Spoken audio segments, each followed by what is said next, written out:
छोटा राजन और हसीना पारकर का खास तौर पर आपने जिक्र किया है ना, अपने करियर में। कैसे आमना सामना हुआ आपका? अब ऐसा था कि जब तक मैं मुंबई में आई जॉइंट सीपी क्राइम, तो दाऊद तो देश छोड़ के चला गया था। छोटा राजन भी देश में नहीं था, पर उसकी ना ये एक्सटॉर्शन कॉल बहुत दिन तक चलता रहा पीछे से। हाँ, पैसे मांगना उसका, और रवि पुजारी इन दोनों का बहुत चलता था, और अटैक बहुत करते थे लोग। पर हमारे भी अधिकारी, उनका इंफॉर्मेशन सिस्टम बहुत स्ट्रांग था। तो मैंने जो जोर दिया कि ये एनकाउंटर बंद करो, ये एनकाउंटर शॉर्टकट है, अगर हम इन्वेस्टिगेशन करके केस कोर्ट में डालते हैं वो ज़्यादा इफ़ेक्टिव है। परंतु एक बात है, मेरे ऑफिसर्स का ये कहना ठीक था कि हमने बेस्ट इन्वेस्टिगेशन भी किया तो केस ट्रायल पे आएगा 5 साल बाद, सज़ा होगी 10 साल के बाद, उससे अच्छा मैडम उड़ा दो। ऐसा जो उनका कहना था, इसमें हमारा उस वक्त ये साइकी बहुत ज़्यादा थी पुलिस अधिकारियों में, क्योंकि उस दौरान के जो कई पुलिस इंस्पेक्टर्स हैं उन पर तो आज फिल्म बन रही है, उन्हें हम सेलिब्रेट करने लगे। हाँ, तो ये गलत हुआ। पर उनको ऐसा, देखिए, वो फ्रस्ट्रेशन था। हाँ, फ्रस्ट्रेशन था उनमें। वो फ्रस्ट्रेशन आज भी है पुलिस ऑफिसर्स में। लेकिन कुछ लोग कहते हैं फ्रस्ट्रेशन कम, वो सेटिंग ज़्यादा थी। एक गैंग से मिल गए, दूसरे गैंग वालों को मारो।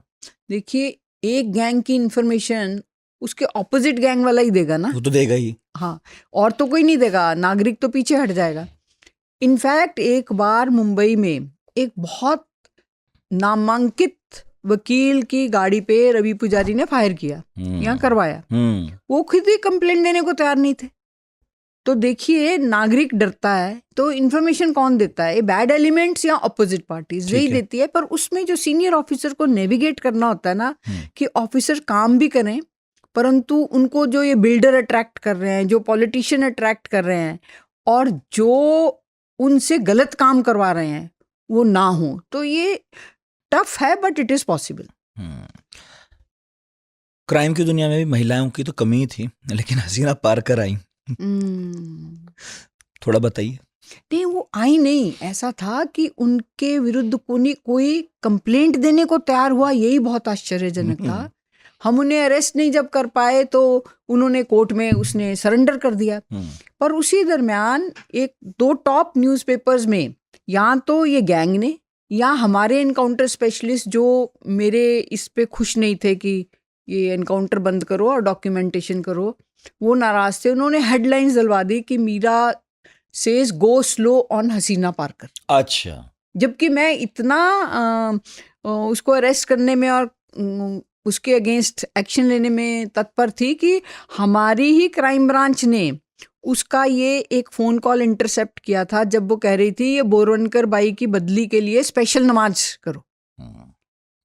तो फिर बाद में मैंने उस पेपर को कोर्ट में चैलेंज किया और फ्रंट पेज पे उनसे अपॉलॉजी ली विद माय फोटोग्राफ कि ये हमने गलत न्यूज़ दी थी। और उनके कॉरेस्पॉन्डेंट, आपके मीडिया कई बार गलती करते हैं, पर ये नहीं सोचते ना कि ऑफिसर जो है उनको कितना हर्ट करता है ये। कभी आमना सामना भी हुआ? गोली चली, आपने चलाई, ऐसा भी हुआ कभी? नहीं, मैंने चलाई नहीं, पर मेरे सामने चली है। तो क्योंकि हमको एनकरेज किया जाता है not to be Singham, to order firing. But अगर आपको फायरिंग करना है तो जब आपके ऊपर कोई अटैक कर रहा है, ओनली देन। पर मैं एडिक्वेट प्रिकॉशन लेती हूँ अपने साथ। तो दौर अंडरवर्ल्ड का था, क्या धमकियां भी मिलती थी? ओ बहुत। कैसी? कभी कोई फोन आया दुबई से या पाकिस्तान से? फोन तो इतने, उस टाइम पे मोबाइल्स नहीं थे ना, यू कुड नॉट आइडेंटिफाई। तो लेटर्स, फोन कॉल्स और ब्लैंक कॉल्स। एक तो मैंने मेंशन भी किया, पीछे से जैसे चक्की चल रही हो ना, तो ऐसा बहुत होता था। बट क्या है, you learn to live with them. नहीं, खासकर क्योंकि आप छोटा राजन और हसीना पारकर की बात कर रहे थे, तो बहुत सारे पुलिस अधिकारियों से उस वक्त के नामी अपराधी लगातार संपर्क में भी रहते थे, धमकियां भी देते थे, हमले भी करवा रहे थे। तो और आप क्राइम ब्रांच में ही चली गई तब तो आप एकदम ही सीधा ऐसी जगह गई। तो उसमें आपका एक्सपीरियंस कैसा रहा? मतलब ठीक है, पोर्ट की ड्यूटी अपनी जगह है, ये सब ठीक है, जिला चलाना, लेकिन ये तो सीधा सीधा टक्कर लेना है। तो मैंने एक निर्णय लिया कि क्राइम ब्रांच में we are allowed not to wear uniform, पर मैं सिर्फ यूनिफॉर्म पहनूंगी ताकि गुनहगार को मैं एज जॉइंट कमिश्नर क्राइम दिखूं, नॉट एज ए लेडी। एक मैंने ये निर्णय लिया। वाह। दूसरा, मैंने इन्वेस्टिगेशन में इतना इंटरेस्ट लिया, मतलब जितनी मेरी कैपेसिटी है, कि सब तरफ एक तो ये चर्चा है कि ये मैडम पैसे नहीं लेती है, दूसरा ये काम में इंटरेस्ट लेती है, और तीसरा she takes her job seriously.